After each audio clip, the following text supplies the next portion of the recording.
안녕하십니까. 2월 8일 수요일 오전 11시를 막 넘겼습니다. 국민의힘당 전당대회가 3월 8일로 예정되어 있는데 오늘 오전 현재까지 국민의힘당은 이 대표 후보들 간의 경쟁이 과열됐다 그럴까. 그렇게 해서 이 혼란이 거듭되고 있는데 2주일 전에 이 나경원 전 원내대표가 스스로 물러서게 된 데는 그 나름으로 그 본인이 저출산 고령화 대책위원장으로서 약간의 실책이 있었다. 그건 틀림없는 일입니다. 그러나 그를 해임이다. 사표 수리가 아니다.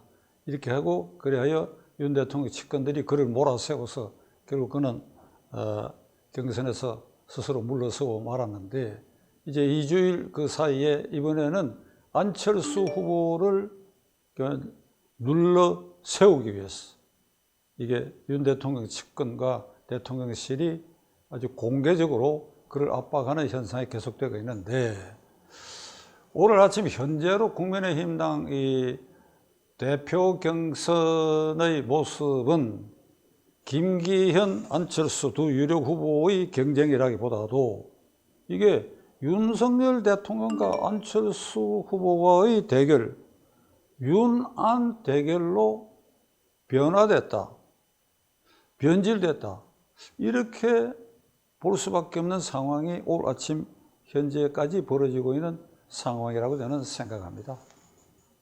대통령실 관계자라는 입을 통해 아마도 그건 정무수석인 것 같은데 윤 대통령은 안철수 의원, 경선 후보인 안철수 후보에 대해서 회방꾼이었다. 그리고 그는 이 국민의힘당 정통 보수 세력으로 봐서는 이 적이다. 이런 말을 대통령이 하고 있다라고 하면서 이 대통령실 관계자가 이를 공표를 했는데 그 말 자체도 과격할 뿐 아니라 가령 저는 이렇게 생각합니다. 대통령도 감정이 있으니까 어떤 자리에서 그런 감정을 토로했다 하더라도 이것을 언론에 알릴 때 그 참모들은 그것을 좀 순화시킬 필요가 있는 것입니다. 그건 거짓말하라는 뜻이 아닙니다. 그게 대통령 참모들이 대통령을 보좌하는 주요 기능 중에 예를 들면 그건 너무 과격한 표현이니까 저희들이 이렇게 조금 순화시켜서 그럼 전달하겠다라든지 그렇게 할 수 있는 것이 대통령실 참모들의 역할인데 아마 이런 거 없이 그냥 여과 없이 대통령 생각이라고 이렇게 공표돼 가지고 지금 그 후유증을 주워 담기에 조금은 심각한 국면에 돌입한 감이 있습니다. 자, 그러면 김기현 후보를 적극적으로 지지하는 대통령의 측근 인사들 또 측근임을 자임한 인사들 저는 윤핵관이란 말 그 이준석 대표가 썼기 때문에 저도 쓰지 않으려고 합니다. 그런 인사들이 또는 대통령실 관계자들이 지금까지 언론에 내비친 언동으로 봐가지고 안철수 의원을 기피하는 이유가 몇 가지 있는데 그는 첫째로 사드 배치를 반대했다. 예를 들면 한미동맹을 거스리는 운동을 했다. 그 다음에 이 민노총 등의 활동을 긍정적으로 보고 있고 뿐더러 이 공산주의자 전향했다고 하지만 공산주의자였던 것이 명백한 신영복 전 교수를 그는 훌륭한 사상가라고 찬양을 했다. 박원순 시장을 안철수 후보가 양보하지 않았다면 그냥 안철수 후보가 분명히 시장이 될 수 있었던 그런 국면에서 이게 좌파의 핵심 인사인 박원순에게 시장 자리를 물려줘가 서울시장을 혼란에 빠뜨렸다. 대체로 이런 이유로 이 정통 보수 정당을 자임하는 국민의힘당의 당 대표로서는 적임이 아니다. 그리고 김기현 의원은 직접 나서가지고 이런 상황들에 대해서 본인이 이견을 소명하라까지 지금 나오고 있습니다. 자, 그러면 저는 김기현 의원을 대표로 옹립하기 위해 열중하고 있는 대통령실 관계자나 또는 대통령 측근 인사들에게 이렇게 묻고자 합니다. 지난 3월 9일 대통령 선거는 0.73%의 간발의 차이로 윤석열 후보가 당선됐지요. 그렇게 당선된 데는 안철수 후보가 그 3월 9일 직전까지 약 5%가량의 지지를 얻고 있었던 게 모든 여론조사의 추세였다고 봅니다. 그렇다면 안철수 후보가 끝까지 완주했을 때 과연 그 표가 윤석열 쪽으로 갈 표를 많이 흡수했을는지 아니면 이재명 후보 쪽으로 갈 표가 그의 5%더 많을 것인지 판단해 봤을 때 그거는 우리의 관념과 직관상 윤석열 후보 쪽에 갈 표를 그가 더 많이 얻었을 것이다.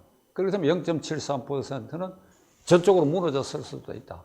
그런 우려 때문에 윤석열 후보 측에서도 그렇고 제야의 후보 단일화를 추진하는 세력과 인사들도 그렇고 적극적으로 상당히 어렵고 힘든 과정이었지만 안철수 후보가 양보하고 윤석열 후보 쪽으로 단일화하라고 우리가 그런 노력을 한 끝에 결국 안철수 후보로서는 어떻게 보면 큰 용단이죠. 본인은 누가 되든지 간에 내가 3등 한다. 그렇게 해서 21대 국회의원 선거에 일정한 지분을 차지하고 그리고 대통령 길로 간다는 생각이 확고했던 사람이에요. 그런데 하여간 그렇게 본다면 안철수 후보로서는 큰 용단이지요. 그러니까 이 윤석열 후보 쪽으로 양보하는 후보 단일화에 결단을 했다.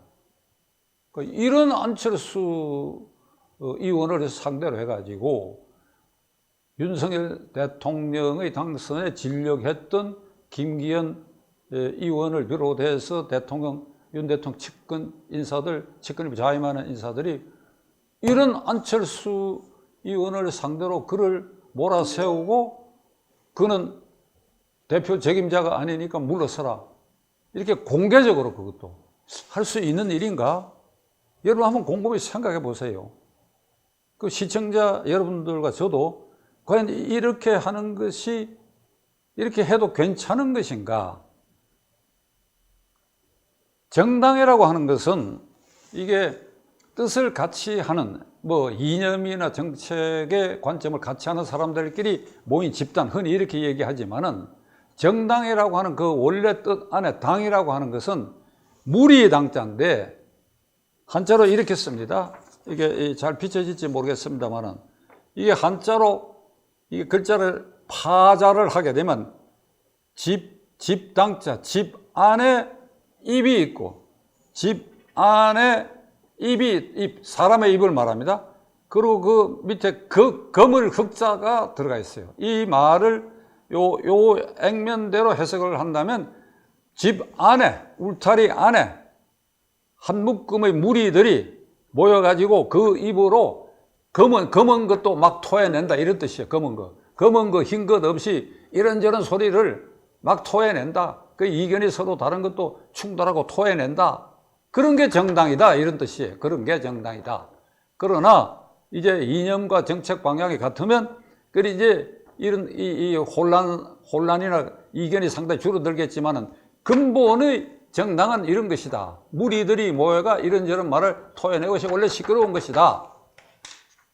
제가 왜 이 말씀을 드리는가 하면 지금 윤석열 어쩌면 대통령 자신이나 그를 보좌하는 대통령실 그 고위 참모들이나 아니면 장제원, 권성동, 김기현 이런 사람들 생각에 이번 전당대회에서 윤 대통령의 생각과 똑같이 일치하는 그런 후보가 돼야 된다.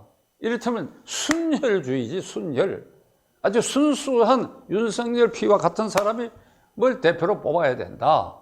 이 말은 대통령에 철저히 복종하는 사람이라 된다. 이런 뜻 아니겠습니까? 그 정당이라고 하는 게 원래 지금 제가 말씀드린 것처럼 이견이 다를 수도 있다. 안철수라는 그 사람을 놓고 보면 3월 9일 이전에는 이게 국민의힘당의 진로나 이거하고 어긋나는 행동들을 해왔다. 그게 사실이다. 그러나 3월 9일 기점으로 그는 그 나름대로 중대한 결단을 해가지고 윤석열 정권 탄생에 그로 인해서 기여가 됐다. 그럼 그 안철수를 다르게 평가해야 된다.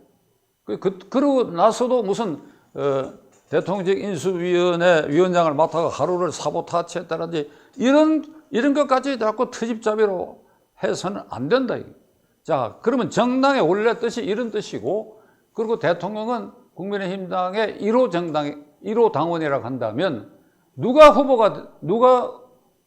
대표가 되든지 간에 그를 설득하고 그와 의견을 같이 합치하는 방향으로 가고 하는 그 능력을 발휘해야 하는 것이 국가원수인 대통령의 자리 아닙니까?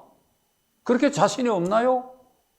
윤 대통령 나는 충분히 얼마든지 가령 김기현 의원이 됐을 때는 물론이고 안철수 의원이 대표가 됐다 하더라도 여러분들이 생각하는 그런 우려를 얼마든지 불식시킬 수 있는 그런 역량과 포용력을 발휘할 수 저는 있다고 봅니다.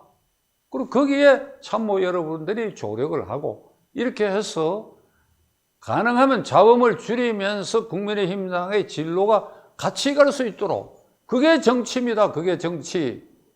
그게 정치에 바르게 가는 길이다 이 말입니다. 문민시대 이래의 역대 대통령 아래서 자범이 없고 계파가 없고 권력투쟁적인 또는 당권투쟁적인 요소가 없었던 정권이 없었어. 늘 있어 왔어요. 그러나 그것을 최소화하고 줄이고 그런 노력을 기울인 대통령은 그나마 그런 점에서 성공한 대통령으로 기록될 수 있었고, 그렇지 않으면 실패한 대통령으로 기록된다. 결론을 내리겠습니다. 3월 9일 대통령 선거에서 0.73% 간발의 차이로 윤석열 후보가 당선된 데는 현재 안철수를 향해서 안철수를 지지했던 그런 성향의 표가 거기에 다분히 함축되어 있다. 여러분이 이렇게 보신다고 한다면 안철수를 위험인물로 봐서는 안 되죠. 과거의 행적에 뭐 그런 일이 있었다. 그러나 3월 9일 기준으로 해가 그는 달라졌다. 달라지도록 해야 한다. 왜? 3월 9일 그가 용단을 내려 단일화에 동의함으로써 0.74%라고 하는 표가 얻어졌다는 그 현실에 주목한다고 한다면 윤 대통령도 큰 마음을 먹고 포용력을 가지고 그를 보장하는 이들도 그런 마음으로 3월 8일 전당대회가 이 시간 이후에는 좀 조용히 진행되고 안철수를 그대로 두라. 그리고 대통령실과 대통령은 이 전당대회에 개입하지 않는다는 선언이라도 하라. 이게. 제가 어제 그저께 월요일 날 공자가 말한 군자는 모름지기 화의부동한다고 말씀드린 바가 있습니다. 화합해야 돼. 그리고 작은 차이 이거 전부 이것을 통합할 수 있도록 하는 것이 군자와 선비다. 작은 차이를 인정한다. 그러나 화합해야 된다. 그것이 군자의 도리라고 말씀드린 바가 있습니다. 기대해 보겠습니다.